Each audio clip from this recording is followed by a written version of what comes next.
Agora sim, estamos entrando. Doutor Irlon, a hora que entrar, pode realmente pedir para participar. Eu só vou pedir a todos que estão aqui que não peçam a entrada para participar dessa live, porque eu preciso do doutor Delson, que já entrou, e do doutor Irlon, que eles peçam para entrar, tá? Pedir o acesso, eles pedindo a solicitação, pedir a solicitação para entrar, tá? Clica na câmera, doutor Irlon, na pior das hipóteses, se não funcionar, clica na câmerazinha aqui, que aí entra a solicitação, tá? Eu só vou pedir para ninguém mandar a solicitação, porque senão não consigo colocar os dois médicos que já estão online.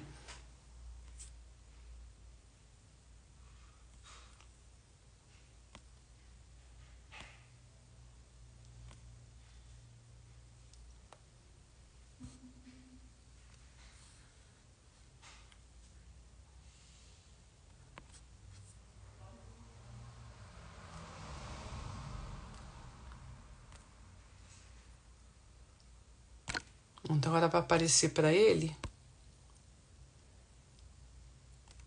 Vanessa e Jô, por favor, não peçam a solicitação para entrar, senão os médicos não conseguem entrar. Eu preciso que o doutor Irlon e o doutor Delson peçam a solicitação para entrar. Se vocês ficarem pedindo, eu não vou poder colocar nem vocês, nem os médicos.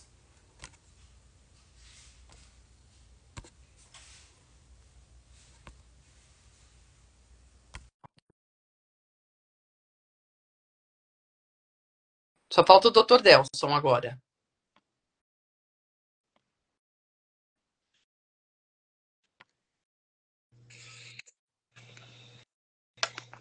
Doutor Irlon. Deu certo? Ah, sim, olha lá, certinho. Só falta o doutor Delson agora pedir para a solicitação. Aí a tira em três. Deixa eu ver se eu acho aqui o doutor Delson.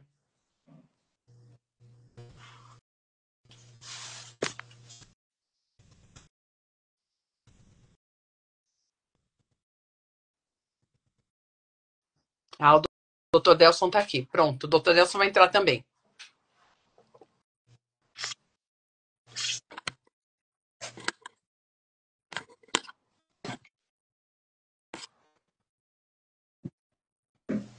Boa noite. Olá, doutor Delson, muito boa noite. Que Tudo bom bem? que deu certo agora. Tudo bom, e Pois você? é, tudo ótimo. Estou escutando bem? Tô escutando bem, sim. Ótimo, maravilha. Tudo certo, doutor? Tranquilo? Ô, Tati, Oi. ele é bonito. Vamos lá. Agora sim. Agora uma live de peso, né? Como eu coloquei nessa live, dois gigantes da medicina, né? E um pequenininho que paga para não torrar as paciências do médico, mas de vez em quando não consegue, né, doutor Ilon? De vez em quando não consegue dar uma torrada aí nas paciências do médico, né? Mas a imagem tá boa, vocês estão ouvindo bem? Sim, tudo ótimo. Então tá bom. Nós vamos fazer o seguinte, eu vou deixar literalmente quem vai falar são vocês, porque vocês são os médicos, eu aqui sou só a pentelha da paciente. Mas eu só vou, antes de mais nada, eu vou pedir para vocês se apresentarem, né? Nós temos 52 pessoas aqui, eu sei que ainda tem mais gente que está entrando. Vou pedir para vocês se apresentarem, embora o doutor Irlon, a maioria esmagadora aqui já conhecem, para vocês se apresentarem, depois eu vou fazer só uma pergunta, depois o resto é com vocês, tá bom? Boa noite. Obrigado por ter vindo. Eu acho que esse tipo de coisa é importante demais e mostra uma coisa, que a gente está evoluindo. Percebam vocês que têm neuralgia, que há uns anos atrás isso aqui não existia. Vocês entendem que a gente está se organizando agora em prol de uma coisa bacana, legítima. A gente está dedicando o nosso tempo, não só eu e o Delson e a Tati, vocês também, para fazer uma coisa do bem, para ajudar uns aos outros, para dar significado ao que é uma rede social. Entendo que talvez essa seja uma das oportunidades que a gente está usando isso para o bem mesmo. A gente já se fala bastante pela rede social, por conta da neuralgia, por conta de outros motivos. Vocês sabem que eu sou neurocirurgião, tenho me dedicado a isso há alguns anos. E, acima de tudo, tenho entendido bastante sobre vocês, o que é essa doença, o que essa doença faz com vocês, e por isso que eu ouço frequentemente uma frase, né? Doutor, o senhor é tão empático com a gente, e na verdade isso talvez tenha sido natural. Conviver tanto com vocês e passar a saber o que vocês passam me fez ficar assim, me fez entender e querer ajudar vocês de verdade. Toda vez eu falo, meu, essa gente passa tanta coisa ruim que eu não quero ser mais um para elas, eu quero realmente, de alguma forma, ajudar elas. Esse foi um dos motivos da gente ir atrás desse cara aqui, que está aqui hoje, do Delso. Tem aparecido muito, vocês notaram, nos últimos meses, nos últimos anos, complicações relacionadas a neuropatias do nervo trigêmeo. A gente se conhece há algum tempo, ele é uma pessoa séria, decente, que foi atrás de se qualificar também, e por isso a gente trouxe ele aqui para falar disso, de neuropatia, que basicamente são essas lesões do nervo trigêmeo induzidas por exemplo, procedimentos dentários. O paciente foi extrair o dente, foi fazer algum tratamento de canal, algum procedimento bucomaxilofacial. O Delcio vai falar sobre tudo que está comum hoje e ficou com uma dor crônica intensa. Só que esse bate-papo aqui hoje vocês perceberam que é um pouco mais né, corriqueiro, coloquial, assim, justamente para isso, para as pessoas se sentirem mais confortáveis, não é para ser aquela coisa dispendiosa. Acho que a Tati pensou nisso hoje, para vocês perguntarem, a gente responder, a gente conversar. Vão existir outros. Nos próximos semanas, a doutora Patrícia, advogada, vai estar aí. Isso foi outra coisa muito legal. Muito importante. Semana que vem, segunda-feira que vem. Que mostram para vocês que a gente está construindo uma comunidade de verdade aqui, sabe? Realmente estávamos, né, doutor Irlon? Exato. Delson, se apresente. Então vamos lá, boa noite a todos aí. Meu nome é Delson Borsato, sou cirurgião dentista, né, especialista em cirurgia bucomaxilofacial. Há alguns anos aí já tenho tido alguns casos de pacientes aí com dores crônicas, né, voltadas à parte de nervos periféricos, e tento passar, né, com os profissionais que eu trabalho, né, essa experiência da minha área, que também está muito atrelada a outros fatores, não somente específicos da neurologia do trigêmeo. Então ocorre hoje em dia ainda muita confusão no diagnóstico. O doutor João pode saber muito mais do que eu isso, né?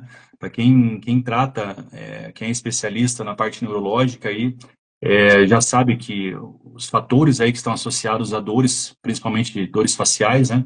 Elas podem ser extensas. E nesses últimos anos aí eu tenho acompanhado alguns casos, né? Casos cirúrgicos ou não, que envolve também a parte da bucomaxilofacial, a parte da odontologia, e como muitas pessoas relatam, pode ter sido um início aí por conta de algum tratamento odontológico.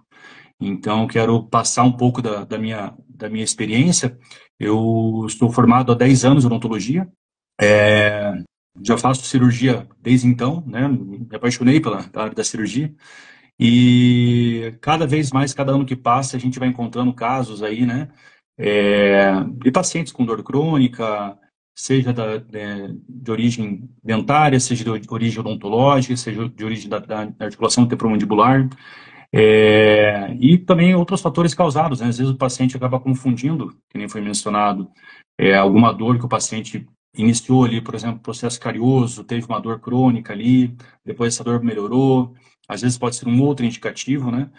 Então, pelo que eu tenho estudado aí, visto artigos científicos a respeito da neurologia do trigêmeo, então a gente tem que saber definir, né? Tem aquela questão da classificação, né? Primário, secundário, o que é a neurologia do trigêmeo puramente, né? Aquela que não é de origem idiopática, né?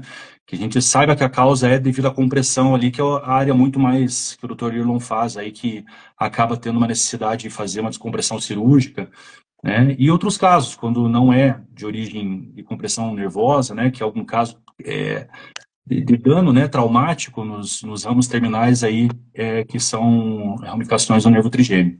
Então, atualmente, eu sou cirurgião dentista do Exército, então tenho pego muitos casos aí de pacientes, né, com dores de variados tipos, principalmente após a pandemia, a gente teve um boom aí de pacientes com disfunção temporomandibular. Então, muito atrelado aí a questões emocionais, muito importante, né, pacientes que apresentam quadro de bruxismo, é muito comum, com o passar do tempo, o paciente desenvolver esse apertamento dentário, às vezes o paciente nem sente mais, né? Quem vai sentir, às vezes, é a esposa, o marido ali, que convive com essa pessoa, vê que o paciente acaba arranjando os dentes, isso aí pode levar a quadros piores com o passar do tempo. Tá? Então, espero aí que com essa live a gente realmente crie esse grupo, que eu possa ajudar e cada vez mais me especializar mais nessa área que é tão importante, né? Que a gente vê o quão gratificante é a nossa área, a gente conseguir resolver, pelo menos amenizar um pouco a dor do paciente. O paciente que tem uma dor 9, 10, às vezes ele consegue um resultado bom que o paciente relata uma dor 2, 3. Para o paciente já é um resultado muito bom, né? Obviamente, a gente sempre tenta dar o nosso melhor porque o paciente zere completamente a dor. Mas, infelizmente, não é sempre que a gente consegue isso, né? Por mais que a gente faça um tratamento bem feito ali, faça tudo que tiver alcance, que está ao alcance, né, da medicina, da odontologia atualmente aí, a gente às vezes tem algumas limitações que serão discutidas aí nesse nosso bate-papo. Eu acredito, doutor Delson, que essas limitações muitas vezes não são suas, ou doutor Ilon, são abacaxis, como eu, por exemplo, que vos falo, que cheguei para o doutor Ilon e não era o abacaxi, eu era a quitanda inteira, né? Então, quer dizer, a pessoa já vem, né, com toda detonada, vamos dizer assim, então, quer dizer, a hora que ela chega para o profissional, é, não tem muito o que fazer, né? Vocês tentam fazer o que é possível, mas não se chega a fazer o. Não se consegue, né? Como você falou, a gente tenta fazer o melhor, mas às vezes, por mais que tente, nós já fomos estragados, vamos dizer assim, de procedimentos passados, né? Foi o que aconteceu comigo. Sim. Isso é, isso é uma coisa importante, eu acho que a gente vai falar mais disso depois, mas todos vocês que têm neuralgia sabem o caminho árduo, a jornada longa que vocês tiveram, né? Até chegar ao diagnóstico, quanto mais tratamento efetivo. Só vocês sabem. O Delso tocou num ponto muito importante, gente. Já tem um monte de pergunta aqui a respeito exatamente disso, né? Diagnóstico diferencial de neuralgia. Todo dia eu recebo gente aqui, pelo fato de a gente estar falando disso mais agora, com quadros semelhantes à neuralgia, mas que não são neuralgia. Isso é importante. Por exemplo, o Delson trocou, né, em disfunções da TM, que é a articulação temporomandibular, bruxismo, cefaleias neuralgiformes. Cefaleia neuralgiforme descreve o termo para qualquer tipo de cefaleia que tem sinais e sintomas semelhantes à neuralgia. Tem muita gente que tem isso e que não são neuralgia. Dor facial atípica. Vocês já ouviram alguém falar disso? Eu mesmo, como médico, não vejo outros colegas falando disso na rede social ou mesmo no assunto do dia a dia. Mas isso é um diagnóstico cada vez mais comum. Existe já classificações para isso, que se confunde também com neuralgia. Então é importante demais, eu acho, que a gente fazer essa diferença. O Delson, eu acho que na rotina dele, a Tati, né, na comunidade, deve lidar com muita gente assim, né? Bastante. Bastante. Tanto que uma das perguntas que deixaram, inclusive no meu Instagram que eu marquei, é que assim, se a dor pode a dor que reflete num dente, se necessariamente ela é neuralgia, neuralgia do trigêmeo, neuropatia trigeminal, ou se ela simplesmente pode ser uma dor de dente comum, visto que ela reflete no rosto, entendeu? Delson, explica pra gente primeiro por que acontecem essas lesões, né? Por que o paciente fica com neuropatia depois desses procedimentos? Então, não são todos os casos, né? A literatura, ela relata alguns casos específicos, né? Porém, tem que ser muito bem diagnosticado pelo cirurgião dentista, pelo profissional que o paciente acaba sendo assistido, né? Então, muitas das vezes o paciente, quando tem uma dor localizada na parte facial, na parte odontológica, né, associada a algum dente, primeiro caso, o paciente vai no dentista, quando é puramente no dente, né? Então, a gente sempre começa do mais básico para o mais avançado. Então, primeiro a gente vai fazer um diagnóstico se o paciente tem alguma lesão cariosa.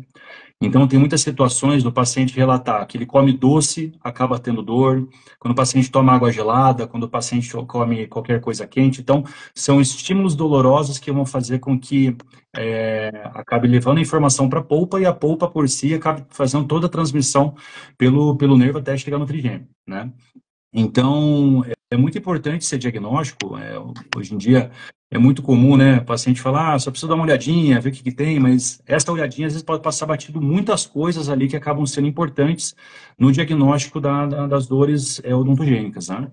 Então, tudo começa com uma boa saúde oral. Né? O paciente que tem uma saúde oral, que consulta com o cirurgião dentista frequentemente, faz ali profilaxias, né, que são as, entre aspas, limpeza, né, para avaliar a questão periodontal, também pode gerar algumas lesões ali, caso não seja tratado. A parte de lesões cariosas também, como foi mencionado. E o que acontece com o passar do tempo num paciente que tem lesão cariosa é de levar, além do quadro de dor aguda, que pode acontecer muitas vezes e depois ser aliviado por conta de uma necrose do dente, às vezes o paciente acaba não dando bola para aquilo. Né? A dor passou, não vou nem verificar o que aconteceu. E isso é um erro muito grande, porque a quantidade de infecções também que pode acontecer devido a essa falta de cuidado, né? Ela pode ser muito, muito complicado. Já tem casos aí associados também de lesões cariosas, de infecções odontogênicas aí com endocardite bacteriana. Então é tudo muito comunicante, né? Tudo se comunica, né? Então por isso que é tão importante essa questão dessa ponte, né, entre a medicina e a odontologia. Então, eu tive essa oportunidade maravilhosa aí de fazer minha residência em bucomaxilofacial no Hospital Evangélico, conheci o Dr. Irlon e outros excelentes profissionais aí que eu tenho tido o prazer de trabalhar junto, né, que a gente consegue, né, às vezes a parte médica não estuda tanto essa parte odontológica, acaba vendo muito por cima, né, então às vezes a gente acaba dando uma ajuda nesse quadro, no diagnóstico do paciente ali, quando tem alguma dor associada ao nervo trigêmeo, que é um nervo que vai inervar a parte sensitiva de toda a face, né? Além dos músculos da mastigação, a parte motora. Então, cabe ao profissional, o cirurgião dentista, fazer a avaliação, né, do que está causando essa dor do paciente. Se for uma causa odontogênica, que seja associada a lesões cariosas, a lesões periodontais, mobilidade dentária, qualquer coisa, geralmente esses tratamentos são mais rápidos de serem resolvidos, né? Então, fazendo o diagnóstico, fazendo a remoção da cárie, uma restauração bem feita, né? Então, tudo isso, na maioria dos casos, ela é sempre, na maioria dos casos, ela é resolvida, né? Obviamente, tem algumas situações que o paciente tem uma dor muito aguda, principalmente nos casos de realização de tratamento endodôntico, né, o tratamento de canal, que as pessoas evitam ao máximo, né, porque realmente é um quadro muito doloroso, né, principalmente na sua fase aguda. Então, é muito desafiador, né, pro profissional, assim, acabar, às vezes, fazendo um bom tratamento e o paciente continuar com dor. Isso também deve ser investigado, né, porque muitas das vezes, os pacientes, às vezes, não têm essa noção e, às vezes, não é tão difundido essa informação. O tratamento de canal é um tratamento bem específico, deve ser feito um diagnóstico bom, com um bom endodontista, né, que é o especialista da odontologia, que é responsável pela parte de tratamento de canal, e muitas vezes o nosso dente ele tem várias ramificações, né? Então tem vários canais acessórios, não somente o canal principal, onde entram os vasos nervos principais, nervos alveolares, né, vasos nervos alveolares. Às vezes é feito um tratamento de canal que consideravelmente, olhando assim no raio-x, por exemplo, ele está bem feito. E às vezes o paciente continua com aquela dor, continua com aquela dor. Então, cabe ao cirurgião dentista avaliar, né, se às vezes não ficou algum canal acessório que não foi bem instrumentado, né, então são vários fatores ali que podem desencadear uma dor após a realização do tratamento de canal. Além de tudo, às vezes acontece, por exemplo, foi feito o tratamento de canal, ficou tudo bem feito, todos os canais foram obturados, né, que é quando fecha completamente o dente. Às vezes acontece do material, às vezes ficar aquém do ápice dentário, então ele tem que ficar completamente, né, ele tem que fechar todo o canal dentário, né, toda a raiz dele, porque senão vai ter predomínio de bactérias, isso vai levar a outros problemas futuros, como infecções que foi mencionada, lesões, granulomas, né? Tudo isso tem que ser diagnosticado. Então, não dá para o paciente ele sentir uma dor no dente, qualquer coisa, o paciente tem que procurar uma ajuda, não espera a dor passar espontaneamente ali, porque pode gerar quadros piores, inclusive exacerbar sintomas aí, como a gente vê recorrente aí, nos casos de neuralgia, o paciente gerar uma dor crônica ali para ele, que fica com o passar do tempo cada vez mais difícil de ser realizado.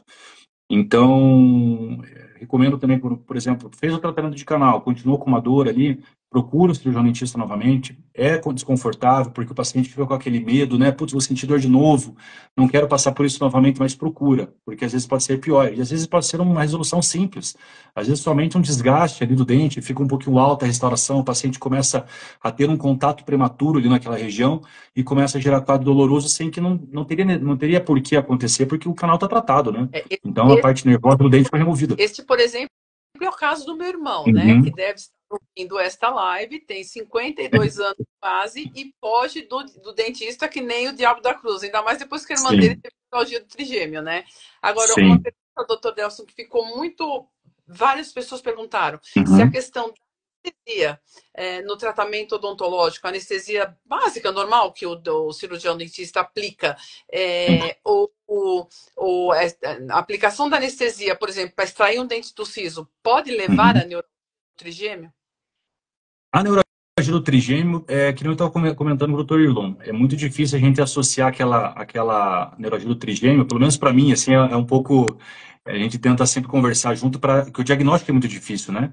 Então, a gente partindo do princípio que o paciente teria uma compressão, né, da raiz do nervo trigêmeo, a gente tem que fazer essa dissociação, que às vezes essa dor pode ser nos ramos terminais do nervo trigêmeo.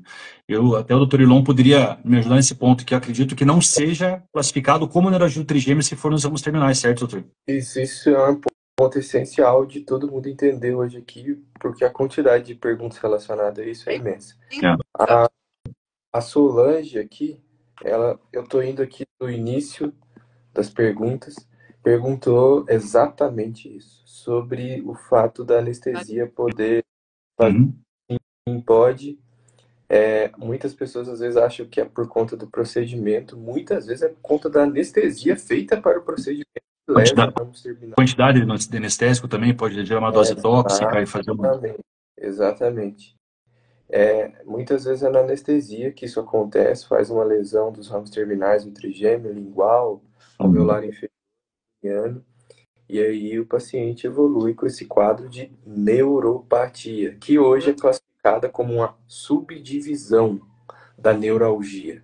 Por isso que às vezes, né, esses termos eles são usados assim para designar coisas diferentes.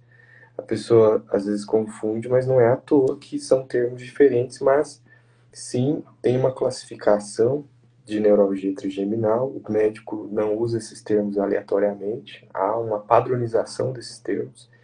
E a neuropatia hoje, pela classificação internacional de cefaleia, faz parte da neuralgia. Mas é importante lembrar que é uma lesão de outra natureza. Entende? É uma disfunção de outra natureza. Aconteceu por conta de uma lesão direta do nervo. Enquanto que a neuralgia, ela vem de uma disfunção do nervo estrutural. A pessoa tem uma predisposição genética a ter várias alterações na estrutura do nervo que culminam com uma alteração na função do nervo. Então, assim, é importante distinguir isso, porque eu percebi uma coisa muito interessante. A maior parte dos pacientes, a Tati, o Delson, as pessoas que estão aqui, quando elas começam a entender o que elas têm, o caminho delas fica mais claro, elas têm um norte, sabe? Uhum. E a maior parte delas chega até mim, às vezes, sem entender o que elas têm, às vezes porque os colegas anteriores não tiveram paciência de explicar, ou pensaram e subestimaram a capacidade daquela pessoa entender, mas é mais interessada em entender o que ela tem é ela mesma. Então você tem que sim, dedicar tempo para ela entender o que ela tem, entende? E hoje, se assim, as pessoas saírem daqui hoje já com esse conceito né, na cabeça, vai ser importante demais, sabe? Quer complementar alguma coisa, Delson? Claro, com certeza. Até até foi uma pergunta ali, muita anestesia pode causar a neuropatia? Esse é o ponto, né, que a Tati tinha comentado, que foi dúvida de muitos pacientes, né? O que que acontece? Geralmente, o paciente procura, infelizmente, o tratamento mais barato. E acaba indo em profissionais que não são especialistas na área, principalmente quando se tem algum quadro um pouco mais avançado, uma cirurgia, por exemplo, no meu caso, mais complexa, né? Então, o que acontece? Você vai com um profissional que não está bem habilitado aquilo, fala que faz extração de siso, por exemplo, ali. Na hora de fazer o procedimento, devido a uma falha na técnica anestésica, às vezes o profissional acaba fazendo uma injeção, uma dose, uma supradose na região e acaba tendo um dano no nervo, né? Ele acaba fazendo uma dosagem tóxica para o nervo e isso acaba podendo causar, sim, a neuropatia, né? Então, esses são os fatores mais importantes, né? Sempre que você tiver algum procedimento que tem uma... Já sabe que é um procedimento um pouco mais complicado, né? E os bons profissionais vão falar isso para o paciente. Ó, seu caso é um pouco mais complexo, não ter vergonha de falar isso. Tem profissional que tem um ego tão grande que às vezes ele fala assim, não, é difícil, mas na minha cabeça é fácil, eu vou fazer assim mesmo. Acontece comigo, sou especialista na parte de cirurgia e tem muitos casos que considero que são difíceis e eu passo isso para o paciente. Olha, o seu caso não é difícil, não é fácil ser tratado, tem então essas possíveis complicações e tudo mais. Você fazendo isso, o paciente já vai ganhar uma confiança muito grande no seu trabalho e a chance de dar tudo certo no tratamento é muito grande. Então, esses casos de extrações de siso são os casos que têm mais complexidade, por quê? Porque o siso, além da correlação que ele tem com o nervo alveolar inferior, ele tem uma correlação com o nervo lingual, que é um nervo que passa tangenciando ali a região do terceiro molar, né? O nervo lingual, só para elucidar aqui, é um nervo que ele tem origem também do nervo trigêmeo, ele vai passar lateralmente ali entre o osso e a gengiva na região do terceiro molar, do segundo molar, e ele vai adentrar na região da língua, né? Ele vai em sentido mais inferior e vai adentrar na região da língua. Junto com esse nervo, ele corre um nervo também derivado, uma ramificação do nervo facial, que é o nervo corda do tímpano, que é um nervo que vai transmitir a sensibilidade gustativa para os terços anteriores da língua. Então, o que acontece? Geralmente, quando tem um dano nesse nervo durante um procedimento cirúrgico, geralmente a extração do terceiro molar, o paciente relata que o lado afetado, ele perdeu essa sensibilidade e o paciente perdeu também a gustação, né? Então, às vezes é comum, lesou o nervo lingual somente ali, perdi a gustação e a sensibilidade. Então, são nervos diferentes, né? Então, é o nervo trigêmeo e o nervo facial que está correndo junto. Então, por isso que acontece essa situação. Geralmente, esse quadro, essa situação, né, de ter esse dano no nervo lingual, ela se dá principalmente aí, ou por trauma do instrumental que vai ser feita a realização da exodontia, né, da remoção do dente, ou então por trauma da broca, né? É muito comum e é necessário realizar muitas vezes o uso de motor cirúrgico, né, de brocas ali para facilitar a remoção do dente. Muitas pessoas já relataram para mim, nossa, doutor, fui fazer extração no meu siso, o dentista lá fez muita força, senti que ele estava quase subindo, né, na cadeira para tirar o siso. Então, isso é uma complicação que eu sempre passo para os colegas, assim, usa o motor cirúrgico para facilitar, né? Porque a força excessiva pode fraturar a mandíbula, pode fraturar essa tábua lingual, né? Esse osso mais voltado ali ao lado da língua, onde corre o nervo lingual, e ter algum dano nesse nervo, né? Gerando neuromas ali que vão ser um pouquinho mais complicados aí de resolver, né? Geralmente o paciente, logo durante o transoperatório, já relata que sentiu uma fisgada. Eu falei para o meu dentista, ele falou que é normal, que acontece, que é assim mesmo. Não deve ser, não deveria pelo menos, né? Então, tem que tomar o máximo de cuidado, a questão do uso de brocas, questão dos materiais, questão da dosagem do anestésico, evitar doses muito grandes. E isso que acontece muitas vezes, devido à falta de critério, né, de conhecimento anatômico ali para fazer uma anestesia eficaz na região, para remover adequadamente o siso, o profissional vai dando dose, às vezes passa de 10 tubetes ali e o paciente não melhora a dor. Então, essa superdosagem que também é um dos casos aí que acontece muito, né, de lesar o nervo lingual. Então, é isso que eu gostaria de passar, principalmente nessa parte de extração de siso, que é a área, né, da minha área, né, da bucomaxilo, principalmente casos mais complexos. Procure, para o paciente procurar um bom profissional, né, porque às vezes o barato sai caro, e às vezes o paciente reclama realmente, ele, pô, tá muito caro fazer extração de siso e tudo mais, mas não é isso, são anos de estudo para evitar realmente dar problema. E acontece, mãos experientes, que o doutor Eu, Ivan sabe, eu, né? Todos estão eu vou ser passivos do período, né? você, viu, doutor? Eu tenho muito medo, eu vejo muita gente abrindo assim eu não sei aí, mas aqui em São Paulo, em cada esquina abre uma clínica popular de dentista. Me dá pânico de ver. Você vai falar, ô Tati, você é milionária? Pode, que nem alguns falaram para mim, né? Nossa, você que eu operei tem 10 dias, né, com o doutor Ilon. Tá? Você é milionária? Ficou milionária da noite pro dia? Eu falei, não, gente, não fiquei milionária da noite pro dia. Basta olhar ali, tá lá, foi bem vendido. Mas clínica odontológica popular, mas nem a pau. E se você me pagar para tratar, porque não é a mesma coisa. Concorda comigo? A Maraci Rocha perguntou justamente sobre isso, né? Sobre a relação desses procedimentos. Lembrar que a gente está falando muito sobre procedimentos odontológicos, mas hoje está aparecendo muita neuropatia trigeminal por procedimento estético na face. Sim. Procedimento bucomaxilofacial. Vocês devem ter visto aí esses dias uma moça com uma paralisia facial grave, desfigurante. A gente gradua, né, a paralisia facial. A dela é considerada grave porque, né, ela mal estava conseguindo fechar o olho. Isso gera um monte de outras complicações, com lábio caído, um desvio de rima grave. Então é importante lembrar que as pessoas, na grande parte, têm neuropatia, desenvolver esse quadro depois de procedimento odontológico, mas hoje está acontecendo cada vez mais para o procedimento estético facial, que está igual o que a Tati falou, clínicas que estão abrindo uma atrás da outra.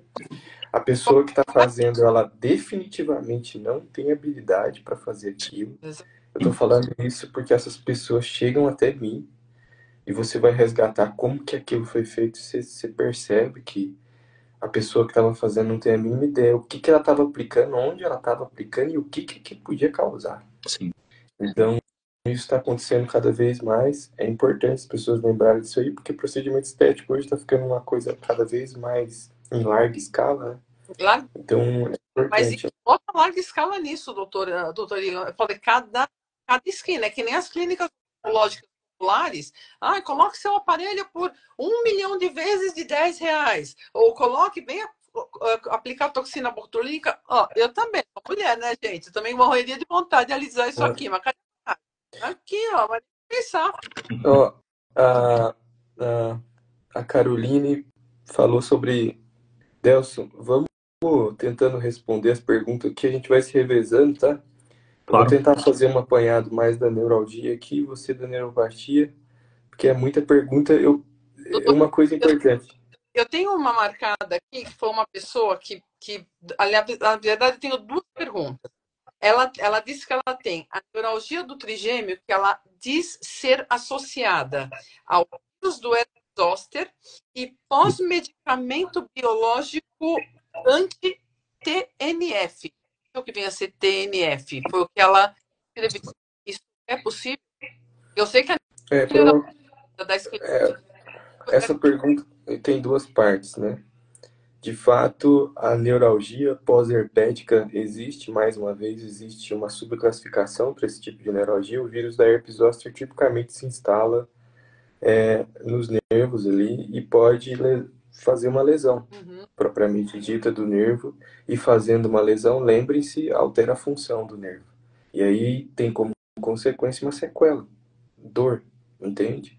Então o paciente pode ficar com uma neuralgia pós-herpética.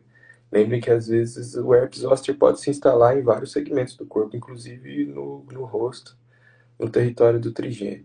Então, não é incomum, pelo menos para mim, pacientes aparecerem por conta de neuralgia pós-herpética. O tratamento, né? Já vou perguntar porque eu sei que a pessoa quer saber disso. O tratamento inicial é medicamentoso e, obviamente, se o paciente não melhorar, opções cirúrgicas, mas existe uma coisa importante para esses pacientes, é uma propensão maior de fazer aquela cirurgia com acesso direto ao trigêmeo, aqui que a gente faz na neuralgia trigeminal clássica. Há algumas outras modalidades, por isso que eu sempre falo para vocês que, além de ver qual que é aquele tratamento que tem mais chance de melhorar, tem que ver se é o mais adequado para o paciente, né? Por isso os ablativos talvez seja uma boa opção para esses pacientes, radiofrequência, tudo mais, balão, talvez para esses pacientes seja uma opção é mais adequada. Talvez. Tem que conversar com o paciente, saber a história dele. Anti-TNF provavelmente é um quimioterápico. Tem que ver se isso está relacionado necessariamente ao medicamento. Eu sempre procuro falar para os pacientes que o que é, às vezes, relacionado não é causal, necessariamente. Vocês entendem isso? É papel do médico distinguir essas duas coisas. Talvez seja muito mais provável que ela tenha feito, por exemplo, herpes zoster e ficado com uma sequela, ou depois que ela fez o quimioterápico, o sistema imunológico dela baixou, e aí ela piorou mais ainda da neuralgia. Delcio, tem alguma a responder aí que você achou aqui no meio? Porque, meu Deus, tem muita. É muita coisa, né? Não, então até a Tati tinha comentado ali que era uma dúvida frequente ali relacionada a procedimentos estéticos, né?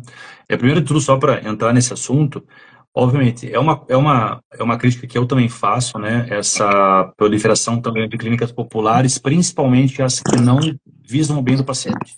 Eu já Exato. trabalhei em clínica popular e lá eu pude entender como fazer né, buscar, pelo menos, fazer um bom atendimento. São várias clínicas também, né, que vão por esse lado aí de somente vender, não realizar um tratamento bem feito, mas tem outras que são muito sérias. Eu conheço muitos profissionais que são muito bons, né, então só para evitar que tenha também um preconceito, às vezes, por todos os profissionais. Tem profissionais, às vezes, que saem de uma faculdade, o primeiro lugar que ele vai trabalhar é numa clínica popular, para ele ganhar experiência e tudo mais. Existem muitos profissionais bons que vão sair dessas clínicas populares, né? Então, não pode, né, também falar como que todas são ruins. Obviamente, no Brasil aí, como é muito complicado a saúde pública, a gente acaba tendo que fazer acabou tendo esse boom, né, de clínicas populares justamente porque o paciente não consegue ficar aguardando 2, 3 meses com dor numa fila de um posto de saúde e por fim, acaba procurando clínicas populares. Mas a minha ressalva, a minha crítica, né, é com relação aos profissionais que vão fazer procedimentos que não têm experiência.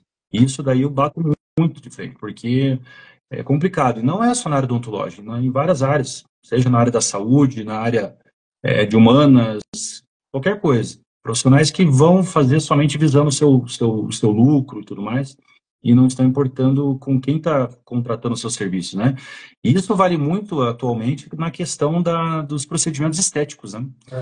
Então, existem profissionais que fazem bons procedimentos, seja da área médica, da área da odontologia, biomédicos, farmacêuticos. Desde que esse profissional busque se qualificar e fazer bons tratamentos, eu não vou entrar na guerra de quem que vai ser o mais, né, preterido para fazer, o paciente que tem que decidir.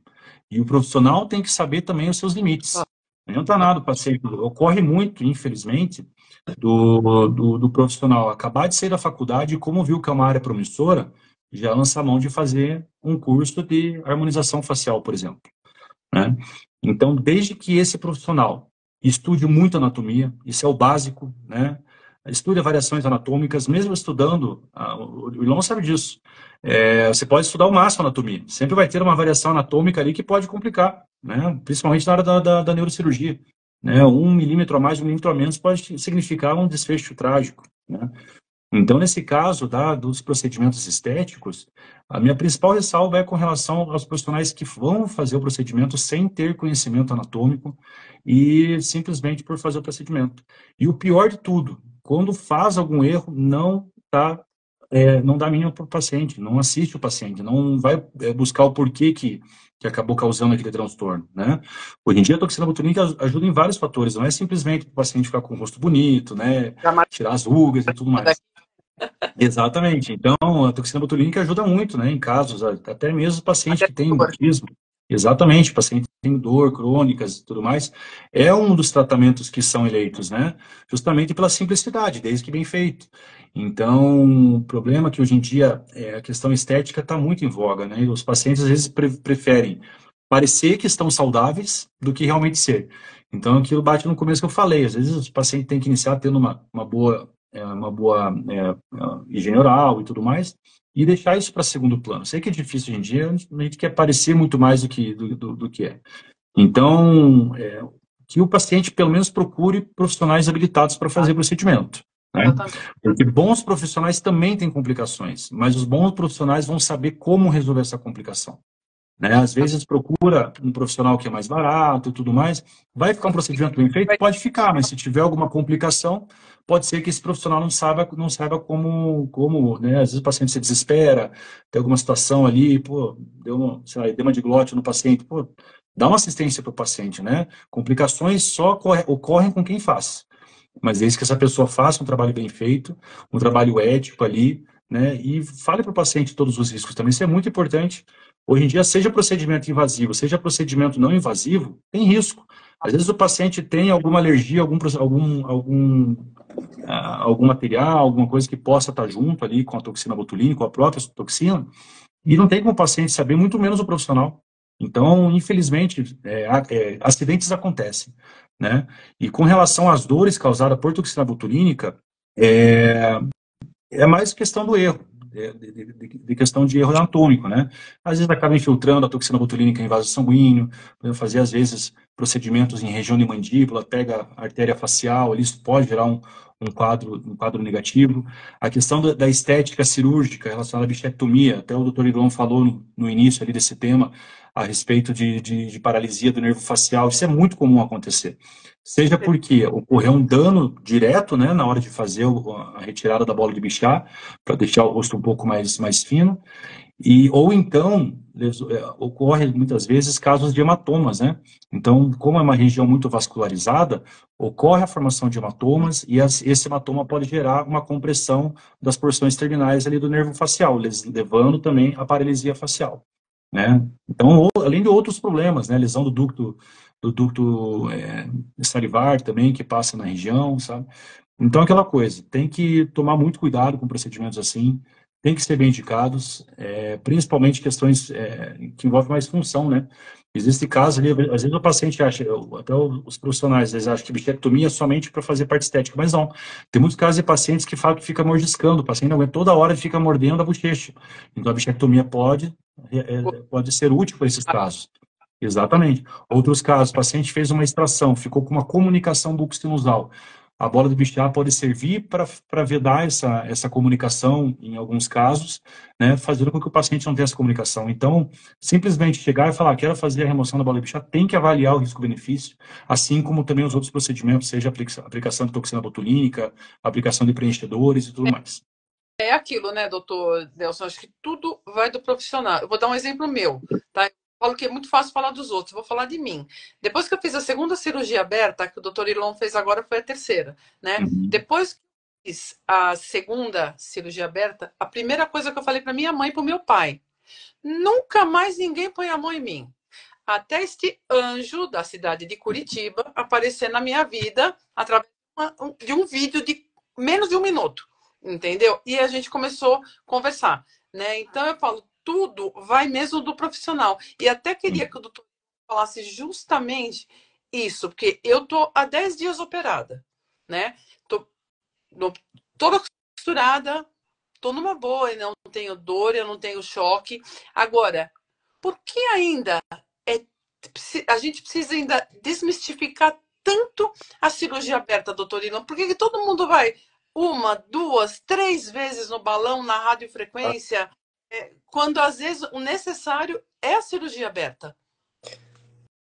É que a primeira coisa mais importante das pessoas saberem sobre isso, acreditem, pessoal, quando vocês procurarem um médico que supostamente se sabe tratar neuralgia, muito provavelmente não é a área específica dele.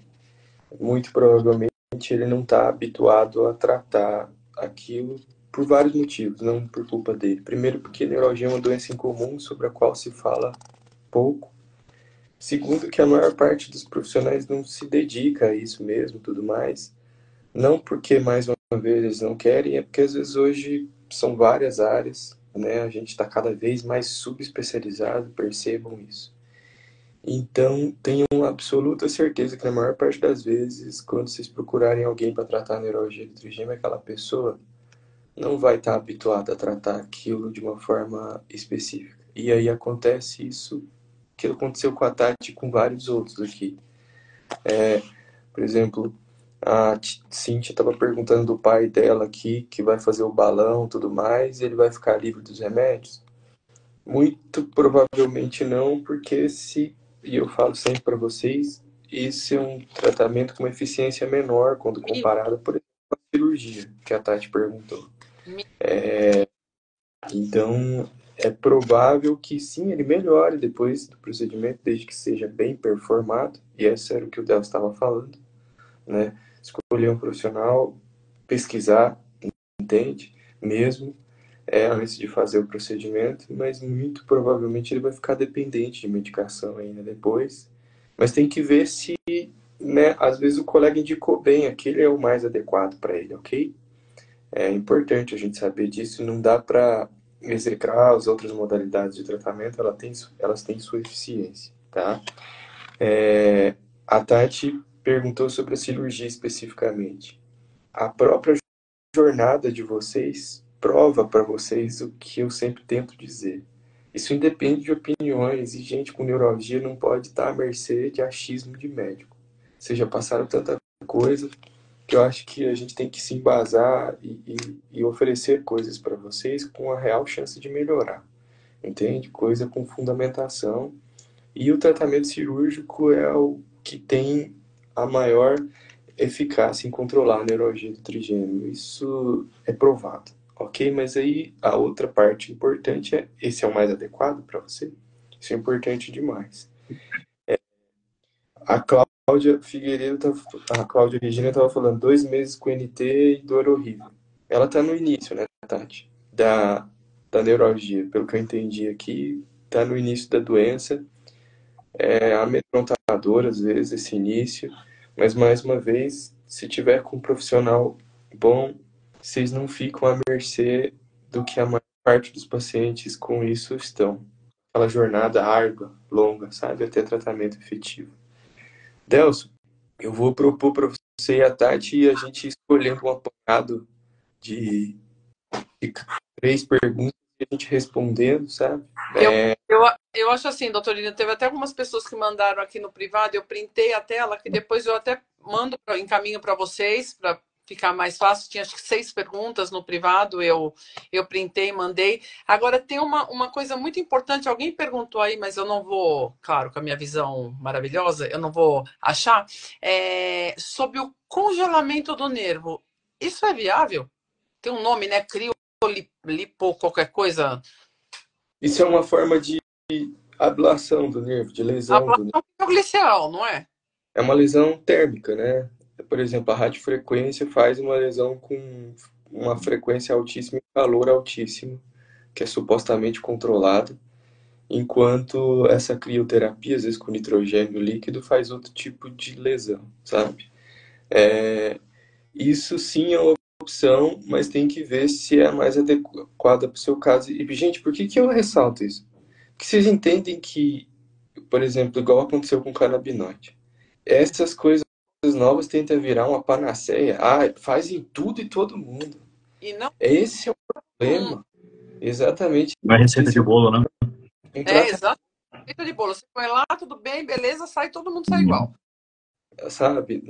Nada melhor do que um diagnóstico correto e um tratamento bem indicado. Mas o problema é que hoje surgem essas coisas ou tem um outro grande viés, que é o que eu tento evitar ao máximo.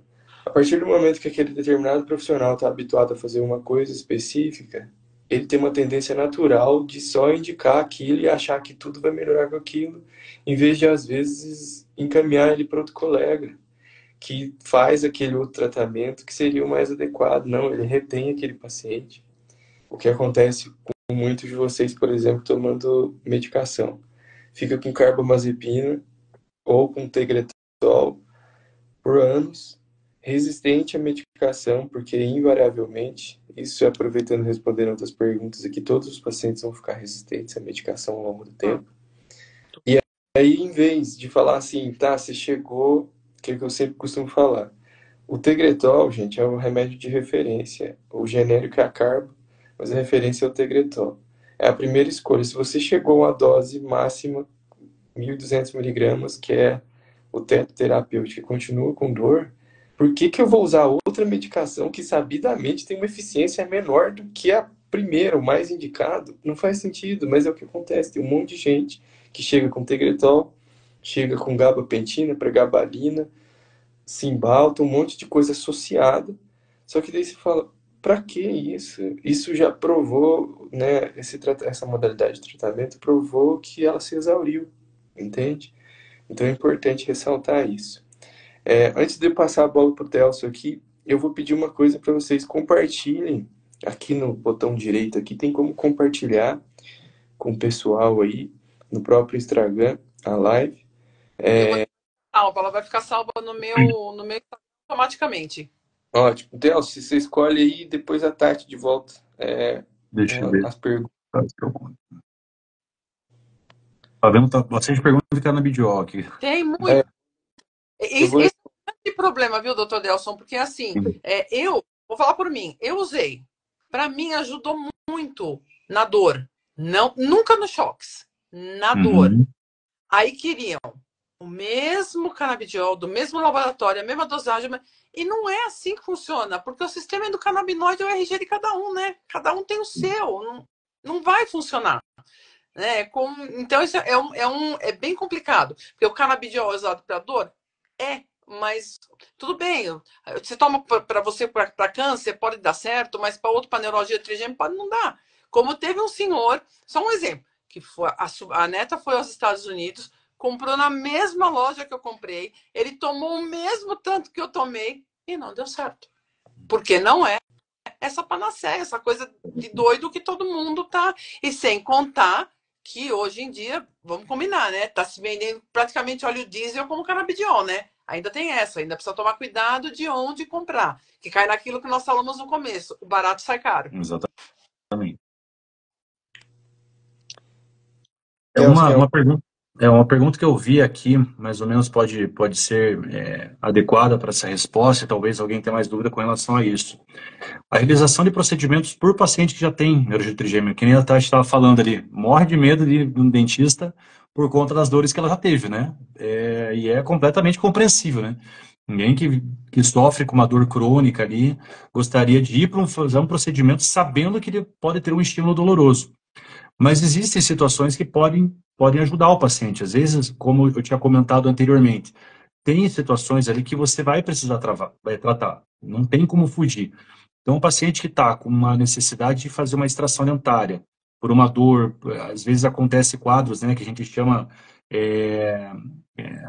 de lesões ali, né, voltadas à parte odontogênica, tem que fazer tratamento de canal quando tem essa lesão no periápice, tem que fazer restaurações cariosas para remover a cárie, né, tem que fazer extração do siso, às vezes acontece inflamações ali na região do siso, que o paciente não vai conseguir se livrar daquilo se não fizer a remoção da causa, que é o siso, né?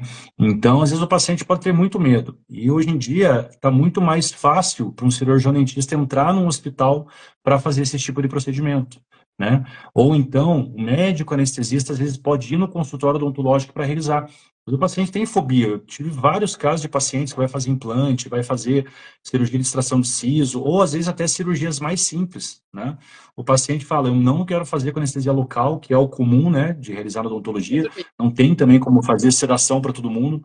Não é nem aconselhável a gente fazer, né, uma sedação consciente no paciente, por exemplo, ali com midazolam ali, porque o paciente às vezes pode ser muito reativo e acabar tendo uma apneia e não ter como resolver. Então, é muito importante também essa ponte entre a odontologia e a medicina na questão ali do médico anestesista ajudar em alguns procedimentos, né? Então, o paciente às vezes tem fobia nesse quadro relacionado aos casos de paciente que tem neurologia do trigêmeo, o paciente necessitar fazer um tratamento odontológico. Eu sei que é difícil, mas o paciente precisa tratar para não ter outros problemas maiores, né? E, infelizmente, não tem também como garantir que aquele incômodo do paciente vai melhorar, né? Por conta da neurologia. Então, mas de qualquer forma, o paciente tem que procurar, né, um profissional, pelo menos para fazer o diagnóstico, né, ou pelo menos um profissional, né, às vezes pode ter uma segunda opinião, alguma coisa que possa ajudar nisso. Às vezes a gente mesmo tem dificuldade em fazer o diagnóstico, a gente tenta, olha o raio-x várias vezes, olha tomografias computadorizadas, que são imagens mais detalhadas ali da região, não consegue diagnosticar a causa o que está causando aquilo. né? Então, para a gente é muito difícil, e a gente se sente, às vezes, de certa forma, frustrado por não conseguir resolver 100% a dor do paciente. Mas é aquela coisa, alguém pode, né, ter uma solução um pouco melhor. Então, se você não sabe, né, não conseguiu resolver, encaminha para o neurocirurgião, um reumatologista que seja. Às vezes o paciente tem uma fibromialgia, tem uma propensão maior ali a ter dores miofasciais, né? Então, eu acredito que seja mais ou menos essa pergunta que eu vi ali a respeito dos tratamentos. Ele se pode realizar tratamento, mas deve, não é que pode, deve realizar. Não espera piorar, agravar muito, porque, né, hoje em dia a odontologia ela mudou muito. Antigamente o paciente chegava num consultório, num postinho de saúde, a primeira coisa que o dentista fazia se tinha uma cara era arrancar o dente. Hoje em dia não se faz mais isso. Tanto que a quantidade de pacientes que tem hoje em dia que precisa fazer dentadura, que já tem, né, dentadura, precisa fazer implantes ali para reabilitar é muito grande. Por quê? Porque antigamente era muito comum isso, né? E às vezes o paciente que tinha 20 e poucos anos, o dentista na época já estava extraindo todos os dentes ali para por conta de uma cárie, né? Então hoje em dia a odontologia mudou muito, a odontologia está muito mais preventiva. Então é feito o tratamento, feito o diagnóstico, é tratado aquele dente para não piorar os sintomas e não, né, acabar cometendo outros dentes, ou até todos praticamente. Então, o importante, o principal de tudo é fazer o diagnóstico com um bom profissional. Caso esse profissional tenha também suas limitações, que ninguém sabe tudo, eu não sei tudo, o Torilon não sabe tudo. Então, encaminha para um profissional, né, que possa ajudar. Tenha né, essa humildade, né, pedir ajuda para os outros, né, isso é importante também. Beleza. O doutor Irlon, por favor, tem 10 perguntas que tá assim. Tati, por favor, o seu depoimento dessa sua cirurgia com o doutor Irlon. Quem é melhor para falar do que você? Tá.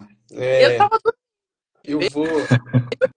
É que, assim, eu realmente quero ajudar vocês, sabe? Por isso que eu fico lendo todas as perguntas aqui, porque eu quero responder as coisas, sabe? A cirurgia da Tati, de fato, foi desafiadora pela história dela. A Tati é um protótipo do paciente com neuralgia, não é à toa que ela é a líder da maior comunidade de neuralgia no Brasil. Quando eu digo um protótipo, é no sentido de o exemplo do que vocês passam. Tati, você fez quantas isotomias nesse tempo? Eu fiz 4 balões, 4 radiofrequências, 1 bloqueio a sangue frio e 3 abertas com essa última. E tem complicações decorrentes disso. A Tati tem uma complicação que chama síndrome trófica trigeminal. Vocês já leram sobre isso? Já viram falando sobre isso? Eu tenho um post no Instagram. E na época que ela veio... É que assim, gente, hoje a gente tá falando um bate-papo aqui mais informal, mas isso é tão ilustrativo. Ela veio com um diagnóstico de herpes zoster, porque fez uma lesão alar aqui, bem específica no território aqui. Disseram para ela que é herpes zoster, mas isso é síndrome trófica trigeminal, que é uma lesão do nervo decorrente de vários procedimentos ao longo do tempo. E é isso que eu sempre luto para explicar para vocês, evitar de fazer. Procedimentos como esse têm uma tendência a serem repetidos ao longo do tempo e causar uma lesão irreversível do nervo, diferente daquela lesão controlada que o procedimento promete.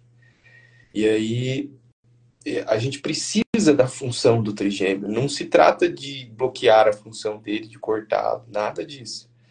Então, quando a função dele está completamente... quando o nervo está completamente lesionado, uma das funções dele é manter a integridade do tecido do rosto. Quando ele está com uma lesão muito grave, o tecido do rosto começa a perder a integridade, a elasticidade, por exemplo. Entende? A consistência do rosto. E aí começam a aparecer essas lesões. Teve outro, há uns 6 meses atrás, que apareceu aqui um homem com lesão de córnea. Vocês sabiam que o trigêmeo também inerva a córnea? E uma lesão grave.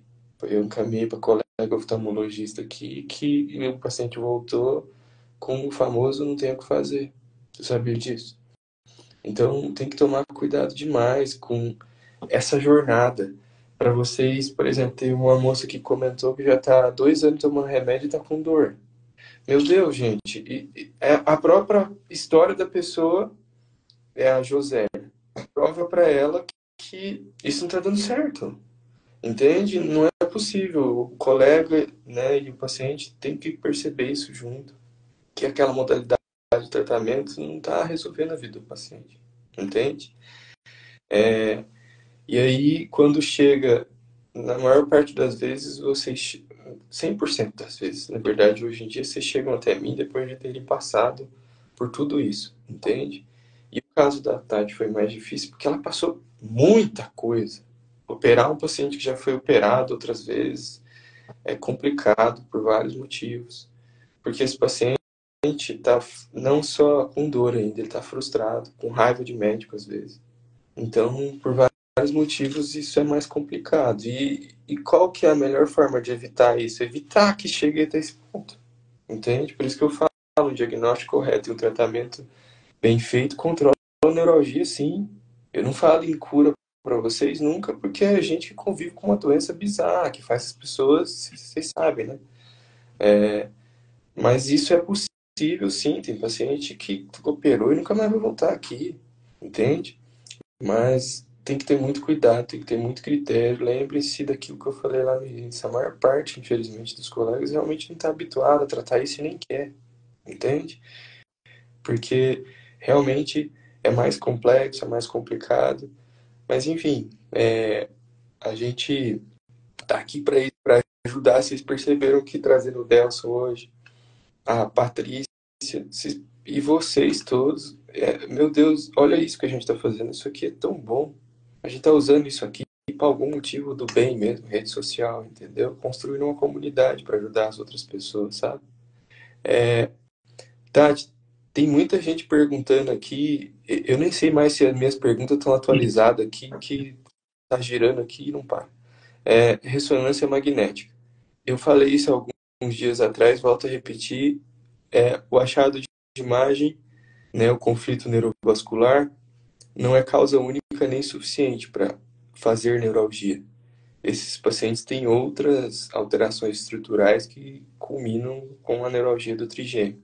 Mas, de fato, tem que se fazer o exame, porque sim, às vezes você identifica esse conflito neurovascular numa zona específica do nervo, que é ali a zona de saída do nervo no tronco. Não adianta ter conflito em outra área, que é o causador, às vezes, do paciente recuperar. Ou outras coisas, como a moça que falou que tinha um schwannoma no trigêmeo, um tumor no trigêmeo. Então precisa fazer o exame, sim.